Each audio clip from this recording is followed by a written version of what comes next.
It's Hack Yeah.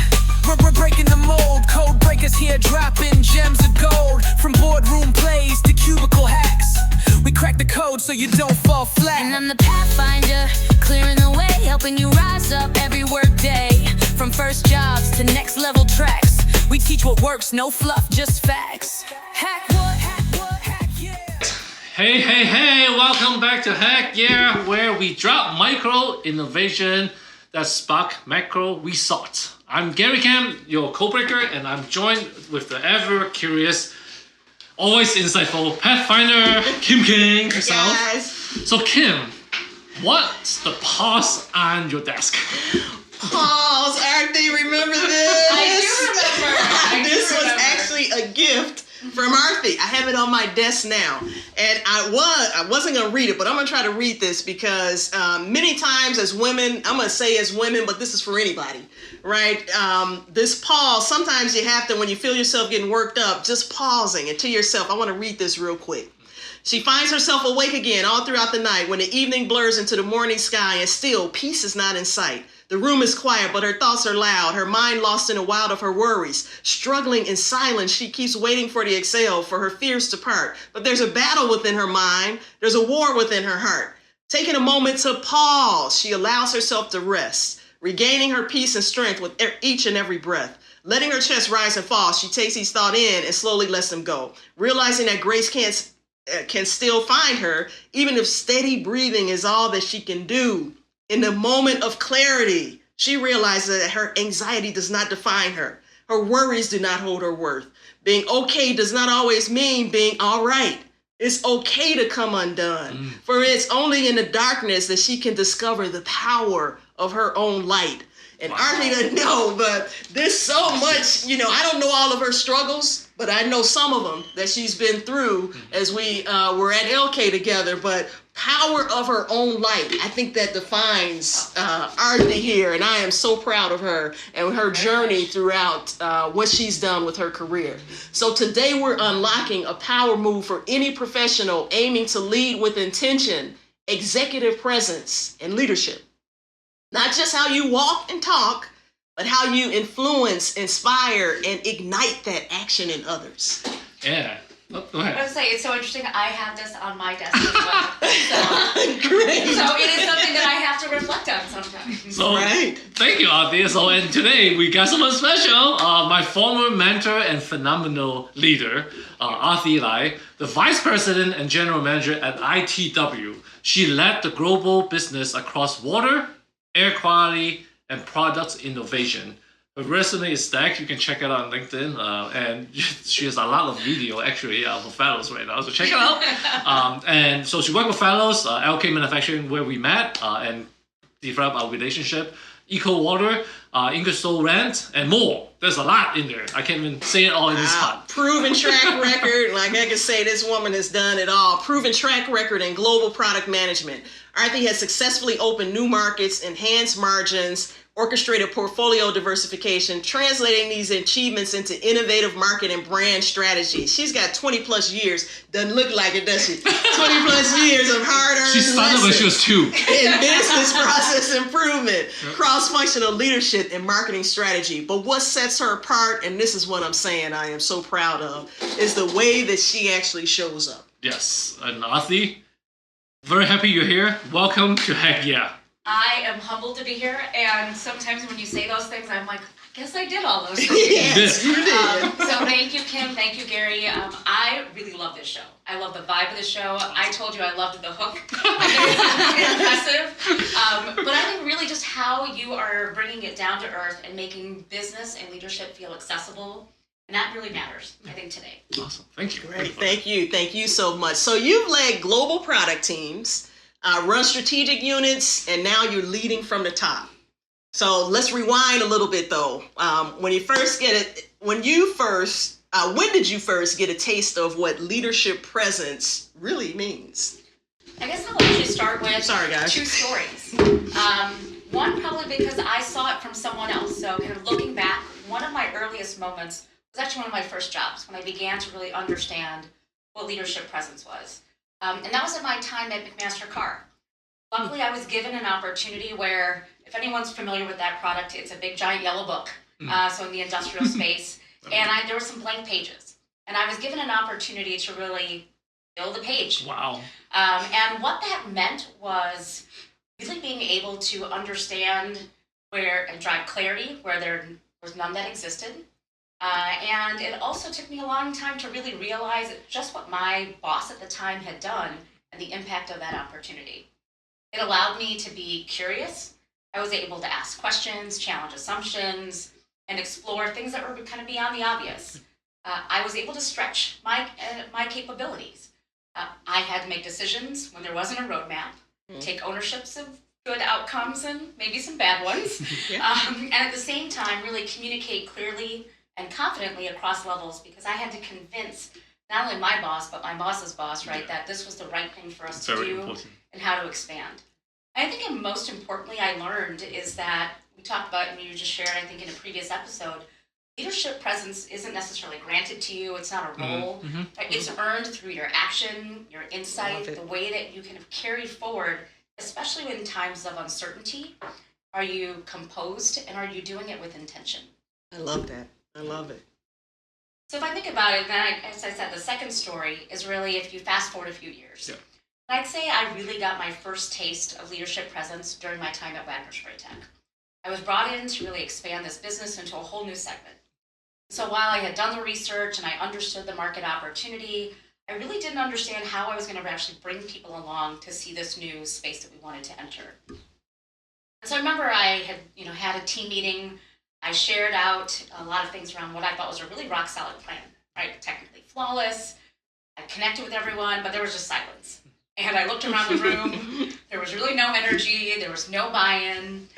And that was probably the first time I realized that, hey, you might have a great idea, but if your team isn't engaged, you really aren't going to inspire others. Yeah, that's right? huge. Been there. Yep, that's huge. And those silence is scary too. Great ideas will die. Yeah, exactly. So I think you had to really evolve beyond managing tasks, right? To how do you inspire people? Yeah, exactly. That's a great point. It's like crossing a bridge between a silo execution to elevating others. Absolutely. Right? Yeah. Absolutely. And I think what I started to do was focusing on connection. I took time to try and connect and understand what motivated each engineer, each person on my team, whether it's somebody in marketing, someone's on the manufacturing floor. And that I think really helped to pull people together. And that presence really isn't about being flashy or charisma. It was really about understanding what each person needed to make them feel seen, heard, and valued. Huge. And so how did that evolve as you moved into more senior roles like at Fellows or Elkay? Well, I think that's the easy thing or the hard thing, right? The stakes get higher and the rooms get larger. And the people that you have to convince are looking for more and they're more knowledgeable. I remember a time when I was at Elkay where I really led a brand new business venture, our Smartwell business unit.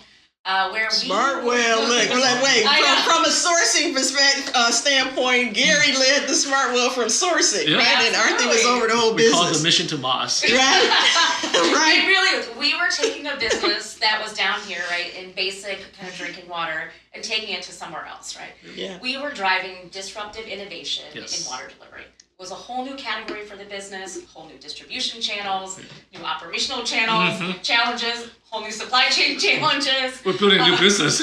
And new market dynamics. I remember in one executive meeting, we were really trying to push a bold direction, something that hadn't done before.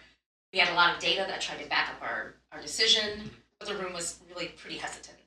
And I think that's one of the key things that I learned is actually the power of storytelling. And you tell the story before you share the numbers. Yes. And that's really where I was able to almost reframe my presentation. One case I actually showed a picture. It was literally a glass of water and saying, hey, what do we think about what's in this water and what would people drink? And so just understanding how you can lead with a vision and the impact that you wanted your product to have, and then bring in your strategy and data, it made it so much more compelling.